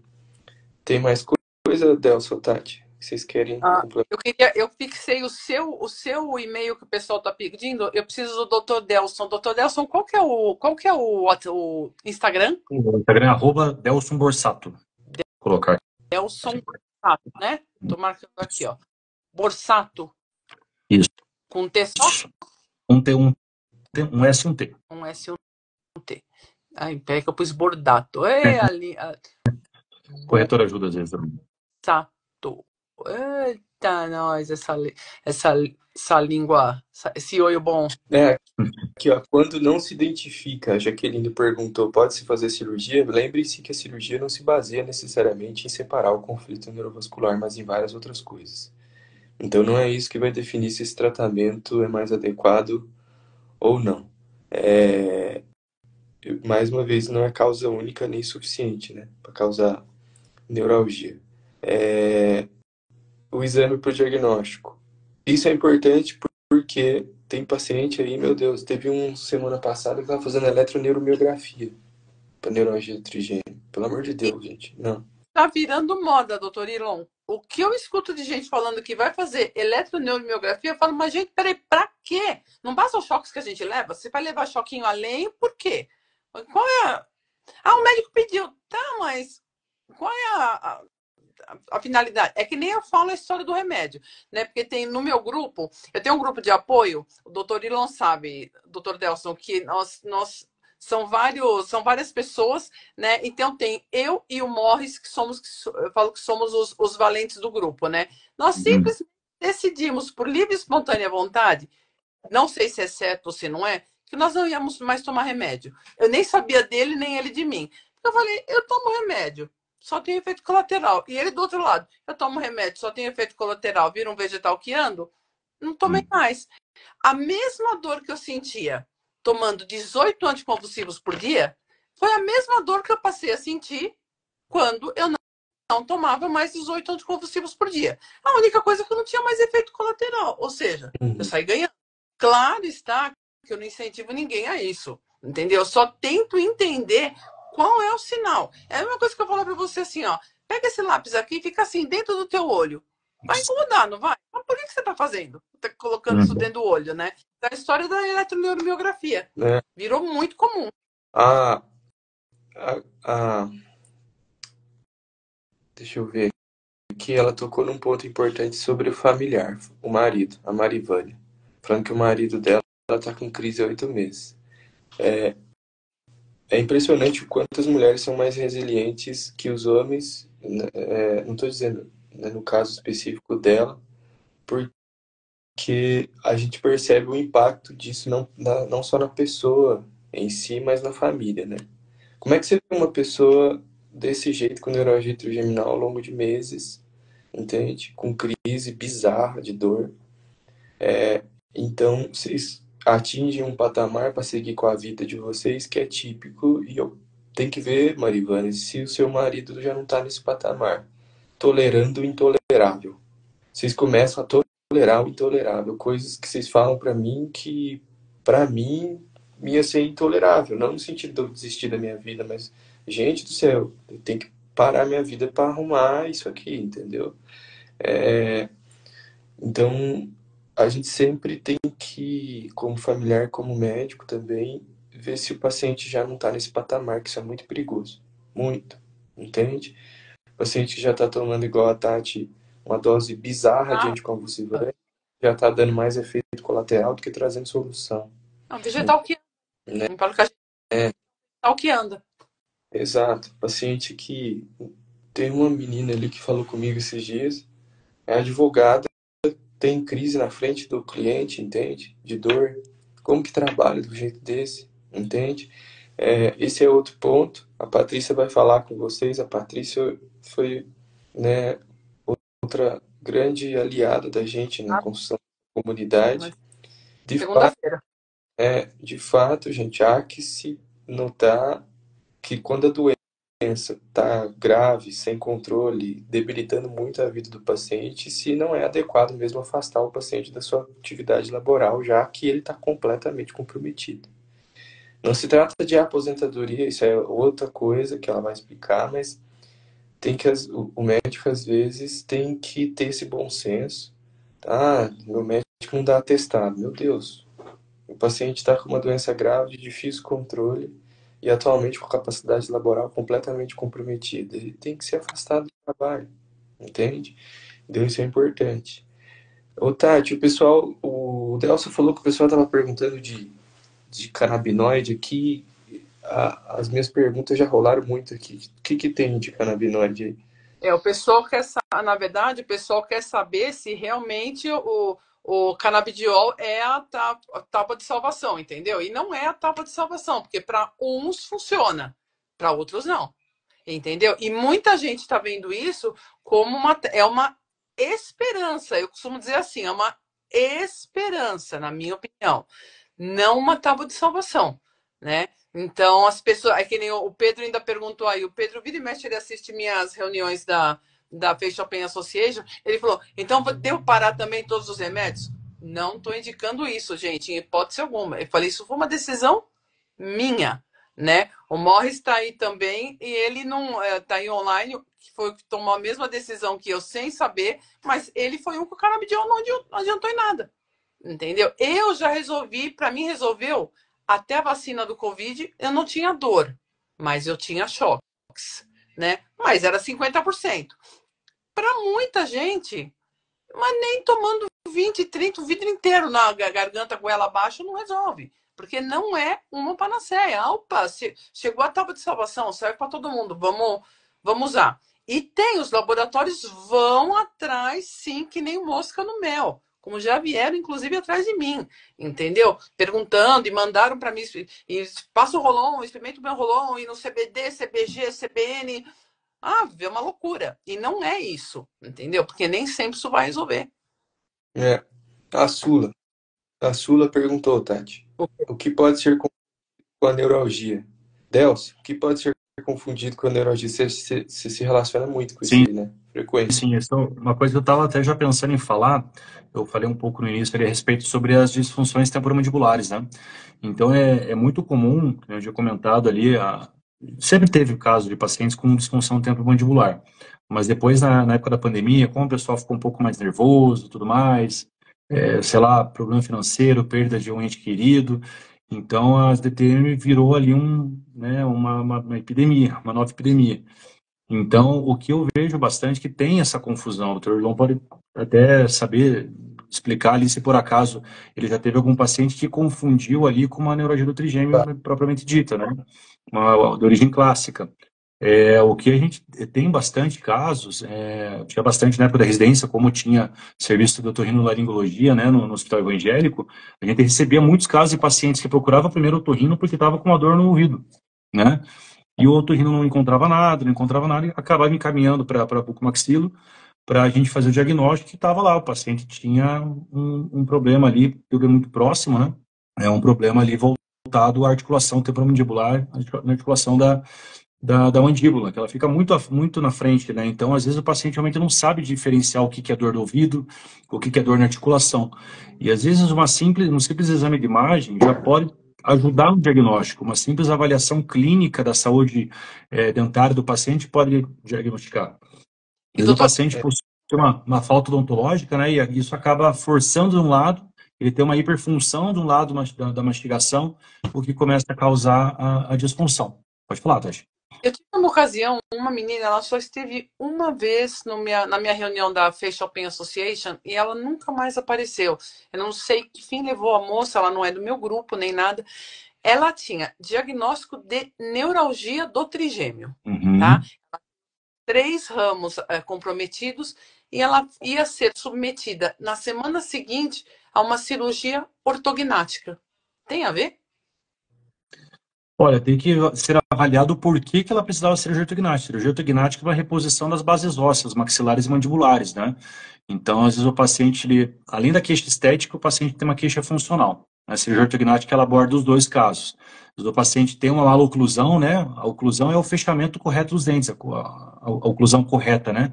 É como os dentes fecham corretamente. Se o paciente possui uma maloclusão, às vezes o paciente tem o queixo muito para trás, o que dificulta, né, a mordida dele, isso também pode gerar problemas de articulação. Às vezes o paciente é um paciente que tem um prognatismo mandibular, seja o queixo mais para frente, né? Pacientes muitas vezes não conseguem nem se alimentar adequadamente. Então, junto com o profissional da odontologia, que é o ortodontista, ele vai ser avaliado a necessidade de realizar a cirurgia ortognática. Muitas vezes não é nem o caso de fazer a cirurgia. Às vezes o paciente pode simplesmente colocar o aparelho e fazer uma compensação ortodôntica, né? Colocar os dentes na posição correta e acaba não tendo a necessidade de fazer a cirurgia. Porém, por outro lado, né, às vezes o paciente tem uma deformidade facial tão grande que o alinhamento dos dentes ali acaba não sendo possível sem realizar a cirurgia ortognática, né? Então, ela teve talvez o azar, né, de ter um diagnóstico de necessidade de fazer a cirurgia ortognática estando associada à neuralgia do trigêmeo. Então, é um caso aí que pode ser que exacerbe os sintomas, né? Porque uma vez que é feita a cirurgia ortognática, principalmente na parte mandibular, você, é como se a gente fosse fazer um movimento de gaveta, né? Então, o meio da minha mão aqui é o corte que é feito no osso. Então, você vai fazer esse movimento, para trás ou para frente, né? Do osso para colocar na posição correta e subir lateralmente. Isso faz com que o nervo alveolar inferior, que passa dentro do osso, ele acaba tendo uma compressão. E isso podendo levar, se o paciente já tem uma neuralgia trigêmeo e uma compressão nervosa, uma piora dos sintomas. Então, tem que avaliar muito bem, né, tem que ser muito bem feita essa avaliação e o critério do cirurgião ali em operar um paciente ali que pode ter um quadro ali muito pior ali relacionado à neurologia do trigêmeo. Mas a cirurgia ortognática é uma cirurgia muito importante, né, devolve muito bem a qualidade de vida do paciente, tem seus riscos, né, como falei ali, questão de parestesia, questão de hiperestesia também não está descartada. Então tem que ser muito bem diagnosticado e procurar um profissional também que seja especialista na área. Gente, Eu acho que eu sei por que a Tati está perguntando isso. Eu acho que ela está perguntando por quê? porque tem uns caboclos aí que oferecem essas cirurgias ortognáticas como tratamento para neuralgia, não que o paciente tenha alguma disfunção que justifique. O Exatamente. paciente aqui sabe, É o Rafael complicado, ia complicado. perguntar sobre anestesia dolorosa, aí depois o Alexandre também perguntou. Isso pode ser uma complicação que, por exemplo, eu fiquei admirado da Tati não ter, que é basicamente uma disfunção do nervo que o paciente passa a ter estímulos de dor por qualquer estímulo, estímulos inócuos que não seriam suficientes para causar dor, naquele paciente começam a fazer dor. Tocar no rosto, por exemplo, o vento batendo no rosto, entende? Basicamente, isso é uma disfunção de um nervo que cuida da sensibilidade. Isso pode ser, sim, uma complicação da cirurgia da neuralgia do trigêmeo. Mas também pode ser, por exemplo, por conta do herpes zoster. Herpes zoster pode fazer anestesia dolorosa. Trauma facial grave. O Delcio sabe disso. O hospital que a gente fez residência era um hospital grande que recebia muito trauma. O paciente, às vezes, com aqueles traumas faciais de carro, bate o rosto Achar. no airbag ou bate o rosto no painel do carro. Ele faz um trauma facial grave que lesiona os nervos e faz anestesia dolorosa. Isso é complicado também de tratar. O tratamento inicial é medicamentoso. Se o paciente não melhorar, tem outras opções para esses pacientes, né? Sempre, quando você vê que o paciente está chegando numa dose de remédio também muito alta, tem que chegar e falar, não, isso não é o caminho. Que é algo que não acontece, na verdade. Doutor Irlão, tem uma pessoa que perguntou aqui, na verdade tem duas perguntas. Uma é fácil, gente. Quem me pediu para entrar no grupo, que agora eu não lembro o nome, que vai subindo tudo, né? Entra no meu Instagram aí, Neurologia do Trigêmeo, que eu mando o link pede no direct que eu mando o link para entrada no grupo. E outra pessoa que perguntou, depois da cirurgia aberta, quanto tempo, tirou ponto, tudo, quanto tempo até voltar às atividades normais? Cai naquela história de cada caso é um caso? Na verdade, hoje a cirurgia mudou completamente do que era há um tempo atrás. Imagine lá na época dos nossos pais, dos nossos avós, operar a cabeça era um negócio realmente que demandava pessoas, às vezes, meses de recuperação. Não é o caso hoje e o objetivo do cirurgião sempre é esse também. Pensar no paciente como mãe, né, marido, trabalhador, né? Tem que voltar a fazer as coisas dele. Então, hoje, depois de 15 dias, o paciente tirou os pontos, que geralmente é o que eu combino com vocês, 15 a 20 dias, tirou os pontos, ele pode retomar a vida dele normal. Normal, full, entende? E trabalhar, tudo mais. O objetivo do procedimento é que vocês fiquem completamente sem medicação, sim. Mas, obviamente, a gente tem que considerar isso. Então, geralmente, depois de 15 dias do procedimento, vocês estão liberados para fazer as coisas de vocês. Normal. Isso traz outra coisa importante, que é o perfil do paciente com neuralgia. É um paciente que ficou com medo. Fica, né, tão aterrorizado por tanto tempo com esse negócio, que daí depois, inclusive depois da cirurgia, ele fica com medo de tudo e qualquer coisa. A Sirlene fez um vídeo aí que eu coloquei hoje, no depoimento dela, ela me falou uma coisa que eu nunca esqueci, né? Eu falei, ó, Sirlene, pega leve nos próximos dias, evita de, de por exemplo, comer coisa com pedaço grande e tudo mais, por vários motivos. Evita os gatilhos que te fizeram ter neuralgia, pelo menos nesses primeiros 15 dias, o famoso resguardo. Ela falou, doutor, eu vou contar para o senhor agora, mas eu fiz tudo aquilo que o senhor falou para eu não fazer, porque eu queria saber se essa cirurgia deu certo. O objetivo é que o paciente possa viver a vida dele, sair no frio mesmo, bebendo vinho às vezes, entende? Então é para ele seguir com a vida dele. Tati, as pessoas estão perguntando de outros tipos de neuralgia do glossofaríngeo intermédio.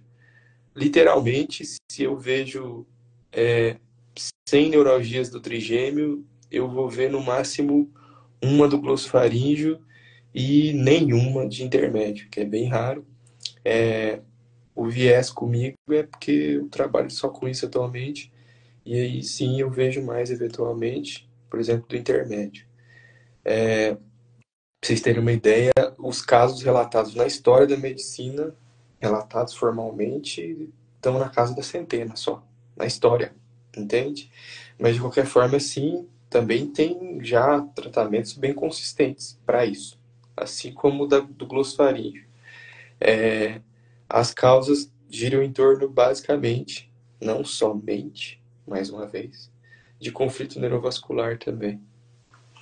Doutor Delson, tem a Rosilene perguntou, a Rosilene do meu grupo, eu a conheço faz muitos anos, ela perguntou se a DTM pode dar dor de um lado só do rosto.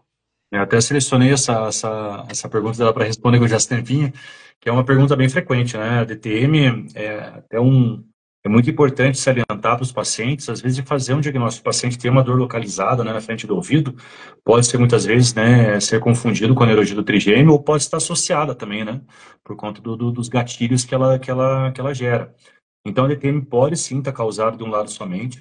É aquilo que eu estava comentando anteriormente, né? Às vezes o paciente tem alguma maloclusão, uma oclusão errada em algum dos lados, outro lado acaba sendo sobrecarregado, e isso pode gerar ali processos inflamatórios articulares, né?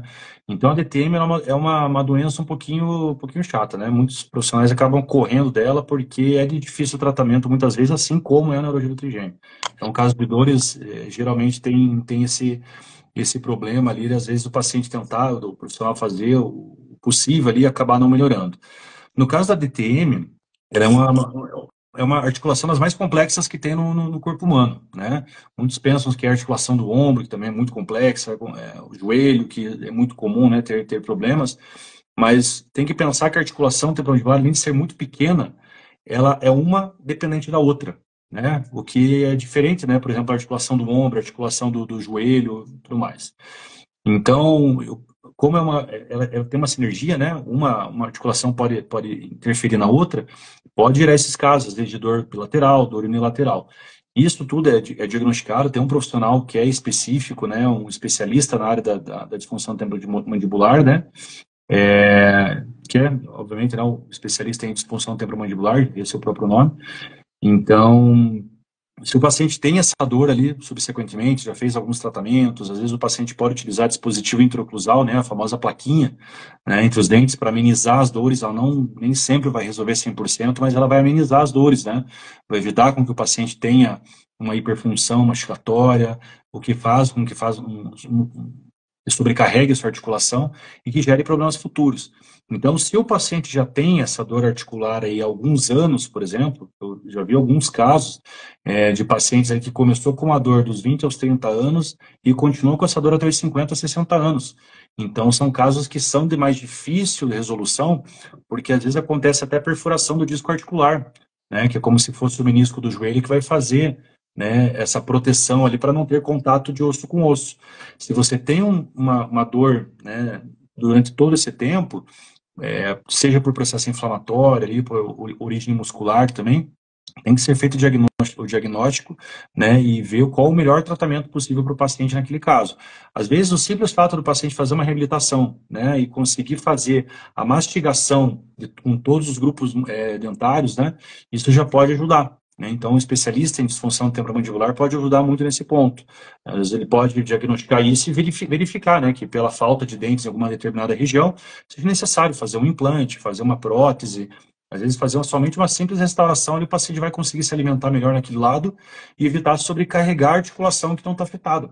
Né? Então, a DTM, como eu estava falando anteriormente, ela já existe há muito tempo, obviamente, né? Mas de um tempo para cá a gente tem visto muito mais casos, e muitos casos também associados ao uso de alguns medicamentos, tal como a fluoxetina. Então, eu via muitos casos, como a gente tinha um ambulatório grande, né, no hospital evangélico, então vinha muitos pacientes encaminhados com dores na região. O uso de fluoxetina estava presente em grandes casos ali de paciente que tinha a disfunção temporomandibular, e muitos casos em mulheres, talvez uma associação com fatores hormonais e tudo mais, né? Então, tudo isso tem que ser diagnosticado. E o meio de diagnóstico para avaliar o porquê que está acontecendo essa disfunção temporomandibular, além da radiografia para avaliar a parte óssea, né? Pode ser feita uma ressonância magnética para avaliar a parte do tecido mole. Então, na ressonância, às vezes vai ver se tem um deslocamento de disco, o disco às vezes fica preso na frente, não tem uma abertura correta abertura correta da boca, ou às vezes o paciente tem um estalido muito forte, que pode causar gerando dores. Então, tudo isso tem que ser diagnosticado. O próprio zumbido, né? Tem um pequeno músculo, né, que ele acaba tendo uma inserção tanto no tímpano quanto na região posterior da articulação, o músculo córdoco é um músculo muito pequeno que às vezes o paciente tem um zumbido no ouvido justamente porque o estímulo doloroso, um processo inflamatório acabou ativando essa musculatura e o paciente acaba tendo esse quadro de zumbido. Às vezes o paciente pode suspeitar de algum problema no ouvido mesmo, às vezes faz uma audiometria, não tem um diagnóstico por conta desse exame, às vezes pode ser uma disfunção temporomandibular, porque realmente, como eu falei, é uma desordem aí que é bastante complexa e tem que ser feito um diagnóstico ali para que não tenha problemas futuros aí que às vezes acabe precisando de uma cirurgia aberta, né? Hoje em dia existem vários tipos de tratamento, desde o uso do dispositivo interoclusal, que eu comentei, a placa, meu relaxante, né?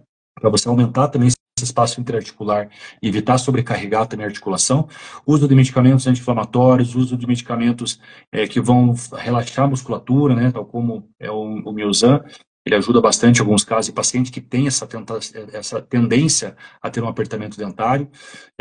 Então, às vezes o paciente usa muito chiclete, acaba sobrecarregando a articulação, come muito alimento que é muito duro, bastante amendoim, coisa assim, mas o torresmo. Então, o paciente pode ter um quadro de dor ali que seja um pouquinho mais complicado de lidar e com o passar do tempo vai cada vez sendo mais difícil caso não seja diagnosticado a tempo ali, de ter uma intervenção um pouco mais não tão grave assim, digamos assim. Olha, eu tô achando que eu vou pedir demissão da empresa onde eu trabalho e eu vou me colocar para o sul do país, eu vou ficar metade para o doutor Delcio, metade para o doutor Ilo. O doutor Ilo, com todo respeito a Eliane, hein? O doutor Ilo, eu já sou presidente do fã-clube, presidente no fã-clube. A carteirinha número 1 é minha. Né? O doutor Delcio também tem tanta pergunta aqui, gente, que eu acho que eu vou mudar de estado. Vou sair de São Caetano e vou para o sul do país, hein?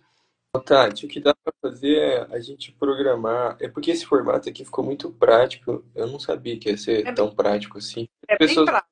falando e a gente vai batendo um papo aqui. Porque tem muita pergunta aqui. A gente já respondeu, tem muitas da mesma natureza que a gente respondeu muitas, mas tem várias outras. A Carolina perguntou sobre a relação de exercício físico como gatilho.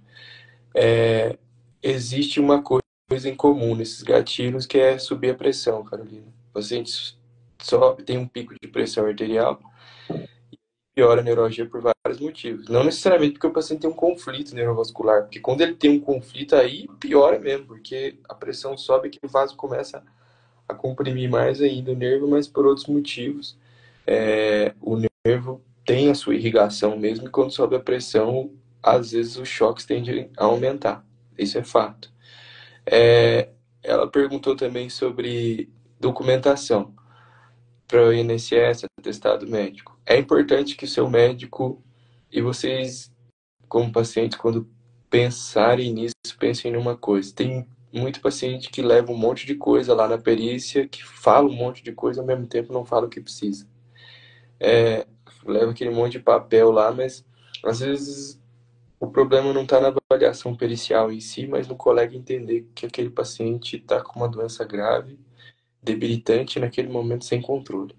E aí, se ele entende isso e o médico assistente fala que aquela doença naquele momento está sem controle, debilitando muito ele, que ele precisa de um afastamento, acredite, o paciente consegue sim esse período de afastamento. Aposentadoria é outra coisa, acho que a Patrícia vai falar Falar sobre isso semana que vem. com vocês. É, é, No caso acho que é do Márcio, que está aqui, que o pai tem 80 anos, ele quer saber se a cirurgia é indicada, doutor Ilon. A cirurgia aberta. Depende do status funcional, Márcio, do seu pai. O que é status funcional? Tem idoso de 80 anos hoje que está pleno e percebam uma coisa que a gente que vive na minha profissão é gente, né? Tipo, tem lá um marceneiro que vive de uma determinada coisa, minha profissão, a nossa percepção sobre isso mudou muito. Esse número já não quer dizer mais muita coisa, vocês entendem isso? Tem gente de 70, 80 anos chegando plenamente funcional, e se ele já foi submetido a vários outros procedimentos e continua com dor e quer viver, obviamente eu tenho que oferecer para ele, desde que seja adequado e seguro para ele, um procedimento efetivo. Então, isso está cada vez mais comum nos países desenvolvidos e vai ficar aqui também. A gente nesses congressos, tudo mais, em discussão sobre neuralgia do trigêmeo, por exemplo, e para várias outras doenças, o tratamento cirúrgico para pacientes com idades avançadas está cada vez mais comum. Fato. Mulher gestante, como é que faz? É sempre difícil, porque a medicação que é usada padrão pode ter efeito teratogênico, entende? Então é sempre difícil tratar esses pacientes. Tem muitas que já chegam tomando remédio e a única coisa que está funcionando é o remédio. Nesses casos, a gente procura não mexer no tratamento e o paciente continua com a medicação. Só que aí a mulher vai amamentar depois, entende? E aí vai passar por leite, obviamente. Então, para esses casos, às vezes, acredite, mas é mais seguro submeter a paciente a algum procedimento, mesmo que seja mais paliativo, mas que segure ela enquanto ela está grávida, do que ficar dando remédio para ela. Tem relatos sobre isso, até porque, por exemplo, muitos desses procedimentos percutâneos às vezes não são feitos com anestesia geral, né? E aí pode ser um pouco mais seguro para a mãe. Então, respondendo essa pergunta, talvez essa seja uma opção. O ideal dos mundos é esperar a gravidez e esperar a amamentação. Quantas horas para cirurgia aberta? Depende do caso, né, 5 a 6 horas demora, gente, porque o meu compromisso não é com pressa, gente, é com resolver o que a pessoa foi lá para resolver. E, assim, eu acho que nenhum cirurgião pode, né, ter um compromisso com um tempo específico, assim, ó, vou falar, é isso aqui que vai durar. Acredite, o bom cirurgião, ele nem tá preocupado com isso. Ele entra lá e fala, eu tenho que fazer isso aqui, isso aqui, isso aqui. O Delso é cirurgião também. E eu vou usar o tempo que eu tenho para usar. Mas respondendo é de 5 a 6 horas. A jornada de vocês hoje está muito mais resumida. Vocês geralmente internam a cirurgia, depois de ter passado pelo anestesista, fazer o pré-anestésico. Vem a cirurgia, vai para UTI acordadinho depois da cirurgia. Fica um dia na UTI, dorme na UTI. Vai pro quarto no outro dia, se ficar bem no quarto, no outro dia vai para casa, que foi o que aconteceu com a Tati. E exato. com os outros pacientes, na verdade. O doutor Irlon, eu sei que atende, faz consulta online. Doutor Delson, atende online também ou o seu caso não atende online? Faço sim, algumas. É que é difícil, às vezes, a gente pelo menos ter uma conversa inicial com o paciente, né? É difícil, às vezes, precisar fazer um diagnóstico clínico, avaliar melhor ali, né? A questão dentária e lançar mão somente da videochamada, videoconsulta, né? Porém, às vezes, para facilitar ali, para entender um pouco mais essa parte inicial do paciente, pode conversar sim. Nesse caso, eu já peço alguns exames e, se tiver possibilidade, a gente consegue marcar uma consulta presencial aí para entender melhor o problema e fazer um diagnóstico mais apurado. Então tá bom. Eu deixei aqui os dois endereços, os dois Instagrams fixados. E a Sila, ela tem esclerose múltipla e neuralgia do trigêmeo. Ela disse que ela está com sinusite crônica e o otorrino quer operar. Isso pode agravar a neuralgia do trigêmeo ou desencadear mais dor e choque? Ela tem os dois, tá? Esclerose múltipla e neuralgia do trigêmeo. Nossa senhora. É que, na verdade, a indicação para um procedimento de sinusopatia, né, ela tem que ser tão bem adequada, porque vocês concordam que sinusite costumeiramente não é uma coisa que operamos, ok? O médico tem que estar tão certo que aquilo é o mais adequado, mas se tiver, ok, é o que tem a se fazer, o paciente também não pode carregar uma cruz, uma sentença de que não pode resolver o resto da vida dele com aquilo, entende? Só um adendo, doutor, com relação às sinusopatias, é bem importante passar para o paciente, tem muitos casos que é de origem odontogênica, tá? Então, às vezes o paciente não tem noção disso. Às vezes o paciente tem uma sinusite crônica ali que não melhora por conta de algum dente que tem alguma lesão, que as raízes dentárias, elas têm uma comunicação com o seio maxilar. Então, já peguei vários casos de paciente É, com lesões ali grandes dentárias, né? Às vezes tem uma cárie muito extensa, tem uma lesão no periápice, né? Que é na ponta da raiz do dente, que ela está localizada no seio maxilar e isso acaba gerando uma sinusopatia, tá? Então é bem importante o diagnóstico tanto dessa parte ali com o otorrino quanto com o cirurgião dentista, tá? Às vezes no próprio exame ali que o otorrino pediu, provavelmente para diagnosticar, ele fez uma tomografia computadorizada, esse próprio exame ali, ele pode já diagnosticar se tem algum dente envolvido nessa situação. é, ah, o, teve uma pessoa aqui que perguntou, o Wanderson, acompanhamento psicológico. Isso é importante, é o melhor dos mundos. Vocês entendem que a gente, num país subdesenvolvido, às vezes está Bem, acostumado a um padrão de tratamento muito abaixo do ideal, mas se pensa o paciente convivendo com um tipo de coisa igual a NT, um tratamento multidisciplinar e seria o ideal. Entende? Sim, o paciente precisa ter um acompanhamento sobre aquilo. As pessoas que o cercam deveriam saber o que ele tem, entende? No trabalho, às vezes, na família. Então isso é importante demais, sem dúvida. Uma pergunta que eu vi aqui, doutor Delcio, depois que fiz o balão ao bocejar, meu lado direito trava e a dor é muito forte. Será que foi lesado a DTM? Até essa é uma uma. pergunta, isso mesmo. Até uma pergunta, Ilon, quando é feita a cirurgia para descompressão com balão ali, é feito com anestesia geral mesmo, com intubação orofaríngea? O paciente preferencialmente tem que estar desperto para dar um feedback sobre o procedimento, né? Entendi. Uma sedação leve no máximo que permite. Observação, então. Eu pergunto isso porque é muito comum, às vezes, o paciente relacionar a dor na articulação por conta do procedimento em si que ela fez, mas às vezes pode ser por conta da anestesia, né? Então, às vezes vai utilizar o fibrobroncoscópio ali, né, para fazer a intubação, o paciente já tem uma predisposição a uma dor na articulação, e a hiperextensão mandibular às vezes pode causar um processo inflamatório agudo ali e lesar a DTM. Então, acredito que não seja o caso dela, né, por conta disso, porque não foi feito com anestesia geral, porém deve ser diagnosticado, né, o porquê que ela começou a ter essa dor ali. Às vezes foi uma infeliz coincidência, né, até pela própria neuralgia, acabou atingindo a região da articulação, né, principalmente o ramo terminal ali, a aurícula temporal, que passa próximo à articulação, que é um dos nervos que está bastante envolvidos aí na dor articular, né, próximo. Então, tem que ser feito diagnóstico para ver se é alguma lesão intra-articular mesmo, uma lesão muscular que acabou causando isso aí. É, Só uma pergunta, só uma colocação. A Eliane, acho que a Eliane, se eu não me engano o nome, perguntou por que a doutora Patrícia não entrou. A doutora Patrícia vai estar online na segunda-feira da semana que vem, dia 14. Porque, gente, tinha tanta pergunta para médico, que vocês estão vendo que os dois coitados dos médicos não estão dando conta. Imagina se eu tivesse colocado um advogado aqui ainda hoje, né? Mas a gente tem um mês inteirinho dedicado às dores orofaciais, né? Mês de outubro. E daqui hoje calhou de ser o Dia Internacional de Conscientização da Neurologia do Trigêmeo. Mas a gente tem semana que vem a doutora Patrícia, advogada, e quem sabe a gente ainda volta, dependendo da agenda dos médicos, né? A gente ainda consiga mais um dia, nem que for no último diazinho do mês, a gente ainda consiga um dia com eles aqui para a gente voltar a conversar mais um pouco. é, de fato, a gente tem que se organizar e a gente está fazendo isso. Isso aqui já é uma organização e um ganho imenso, né, Com Tati? certeza.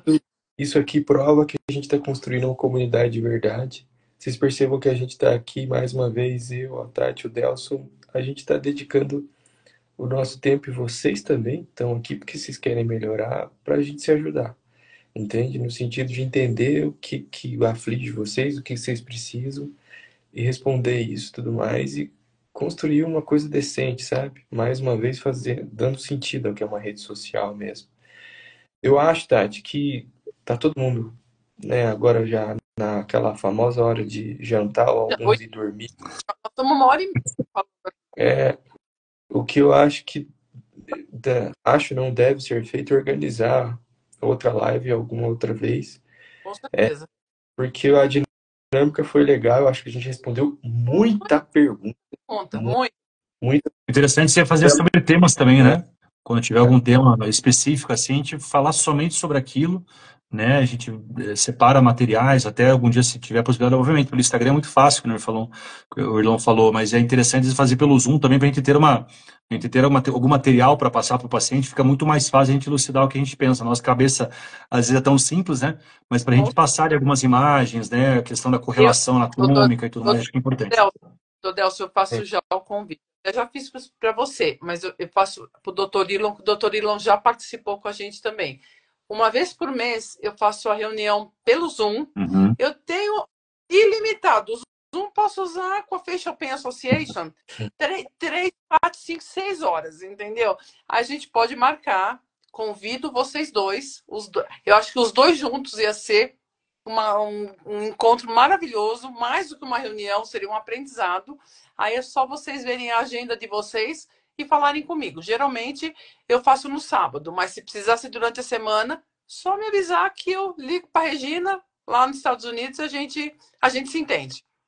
Então, Ô, pode contar Tati, comigo no que precisar e estão à disposição. vai ficar gravado, Tati, Vai, essa live? vai ficar gravado no meu Instagram, É, fica.